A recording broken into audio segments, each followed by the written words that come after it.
মাসুম রাজা জনাব মোহাম্মদ মতিয়ার রহমান দুলু, পৃষ্ঠপোষকতায় আলহাজ ডাক্তার আবু সাইদ টিটু, বিশিষ্ট সমাজ সেবক। আজকের এই মাহফিলের জন্য অক্লান্ত পরিশ্রম যা রয়েছে সাফওয়ান এন্টারপ্রাইজ বাবরি ঝাড়ের স্বত্বাধিকারী, অনেক শ্রম দিয়েছেন এই মাহফিলের জন্য।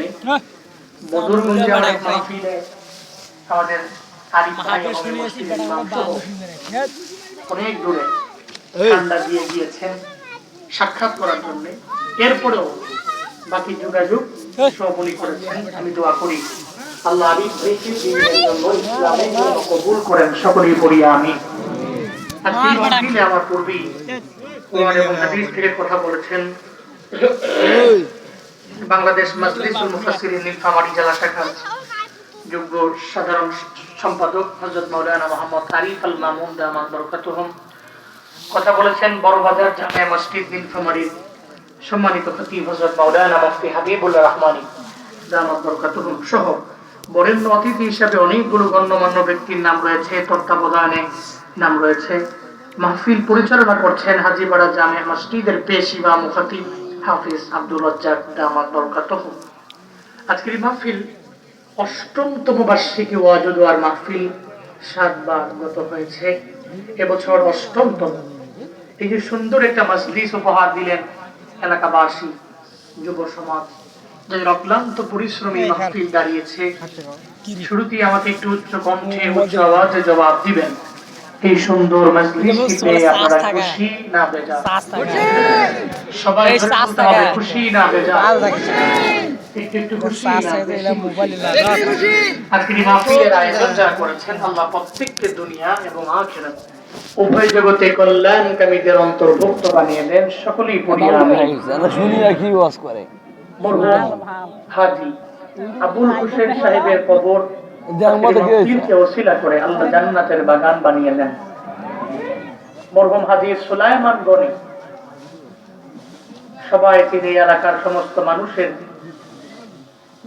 নয়নের মণি ছিলেন, সম্মানের চোখে দেখতেন যাকে। আল্লাহ ওনার কবরকেও জান্নাতুল ফিরদাউসের আলা মাকাম বানিয়ে দেন। সকলেই পড়ি আমিন। যেহেতু মৃত ব্যক্তিদের রুহের মাগফিরাত কামনাই মাহফিল, আমি দোয়া করি এতগুলা মানুষ নিয়ে কার দোয়া রবের দরবারে কবুল হয় এটা বলা যাবে না। এজন্য এই এলাকাবাসীর যে সমস্ত মাইয়িতরা বিন্দু থেকে বিন্দু মাত্র পরিমাণ ঈমান নিয়ে কবরে গিয়েছে, আমি দোয়া করি, আমরা দোয়া করি আল্লাহ প্রত্যেকের কবর জান্নাতের বাগান বানিয়ে দেন। সকলেই পড়ি আমিন। এইসব গভীর রাত, অনেক রাত হয়ে গেছে, এত রাত পর্যন্ত ধৈর্য সহকারে আপনারা বসে আছেন কিছু দিনই আলোচনা শোনার জন্য। আপনারা বসে আছেন, এই ভালোবাসার কাছে আমি চির ঋণী এবং আমি চির কৃতজ্ঞ। এই জন্য আজকেও আমি ঢাকা টু সৈয়দপুর হয়ে যখন আমি আসি, আমি অনেককে বলেছি এবং আমার ফেসবুকে আমি দিয়েছি যে আমার লাইফে যেদিন থেকে আমি প্রোগ্রাম শুরু করছি ওদিন থেকে এ পর্যন্ত আমার মাহফিলে কোনো মিস্টেক নাই। এর নজির প্রমাণ বাংলাদেশের কোনো মাহফিল কমিটি দেখাতে পারবে না যে হুজুর দাওয়াত রাখছে, ফোনে বলতেছে সৈয়দপুর আইসি, এরপরে কই দুইটা কিছু ভিতরে, এরপরে 12টা বাজে গিয়ে কয় হুজুর এর ফোনই ধরে না, মোবাইল বন্ধ। এরকম অনেকেই করে, আছে না নাই? পরে শ্রোতারা, কমিটিরা কষ্ট নিয়ে মন খারাপ করে শ্রোতারা বাড়ি ফিরে, কমিটিরা কষ্ট পায়। তা আমি চ্যালেঞ্জ করেছি যে নজির প্রমাণ নাই। আমি গতকালকে থেকে আজ পর্যন্ত ঘুমাইছি মাত্র 1.5 ঘন্টা। বক্তাদের ঘুম বড় পুঁজি। গতকাল আমার প্রোগ্রাম ছিল নওগাঁয়, আমি আসতাম নওগাঁ থেকে নীলফামারী, কিন্তু আজকে সকাল 10টা বাজে কুমিল্লা আমার এক ইম্পর্টেন্ট কাজ, এমন গুরুত্বপূর্ণ যেটা আমার জীবনের সাথে সম্পর্কিত। নওগাঁ থেকে কুমিল্লা, ঢাকা থেকে নওগাঁ, নওগাঁ থেকে কুমিল্লা, কুমিল্লা থেকে আবার ঢাকা এয়ারপোর্টে সে এরপরে আসতে হচ্ছে আপনাদের এখানে। তো সব মিলিয়ে আমি মনে হয় গাড়িতে ঘুমাইছি 1.5 ঘন্টা ঘুমাইছি। আমি বলে আসছি যে আমার যেহেতু নজির প্রমাণ নাই, জীবনের শুরুতে এমন বদনামার কামাবো না যে মাহফিল মিস্টেক করব। আর আরিফ ভাইয়ের মাহফিল তো এটা মিস্টেক করা যাবেও না। এই জন্য এই ক্লান্ত টায়ার্ড এক শরীর নিয়ে কিছু কথা আমি বলবো। আপনারা কি বসবেন না চলে যাবেন? কারা কারা চলে যাবেন? না, বসবেন। দোয়া দিয়ে এরপর বাড়িতে যাবেন। বলি ইনশাআল্লাহ। বলি ইনশাআল্লাহ। আল্লাহ তৌফিক দান করেন। আমরা একটু শুরুতে আল্লাহকে খুশি করি, রাজি করি, সকলে চিল্লায়া পড়ি আলহামদুলিল্লাহ। আরো জোরে আলহামদুলিল্লাহ।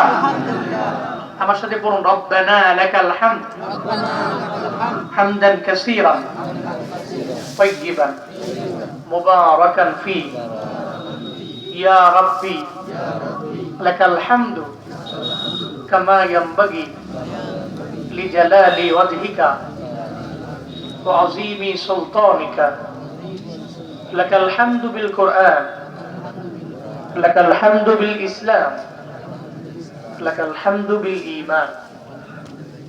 এই যেটা জুমলা পড়লাম, প্রশংসা করলাম কার? রবের প্রশংসায় লাভ না লস? কয় বছরের লাভ? দুনিয়ার মানুষের গুণকীর্তন করলে তো লাভ হয় 5 বছরের।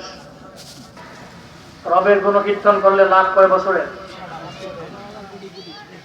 দুনিয়ার মানুষের গুণকীর্তন করলে লাভ হয় 10 বছরের। আর না হয় মাইরা মইরা পিটা পিটা ধইরা 6 বছর ধরলাম। দুনিয়ার মানুষের গুণকীর্তন করলে লাভ হয় 16 বছরে। কিন্তু রবের গুণকীর্তন করলে লাভ দুনিয়া আখিরাত, উভয় জগতেই কামিয়াব হওয়া যায় রবের গুণকীর্তন করলে। এই জন্য এমন কোন ব্যক্তির গুণগান গাওয়ার দরকার নাই। ভাই উঠছে কেন? কই যা? হ্যাঁ, এক বইলা ওঠা লাগবে। মনে করছি অন্য হুজুর,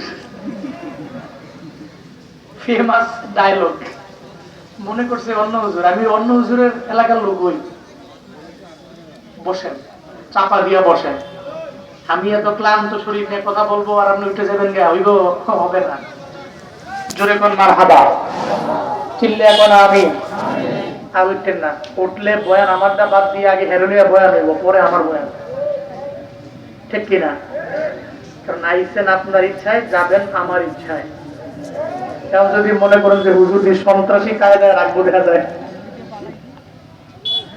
বসেন, কিছু শুই না পড়ে যায়, দোয়া দিয়ে যায়। লং টাইম কথা বলবো না, আমি জানি ঠান্ডা।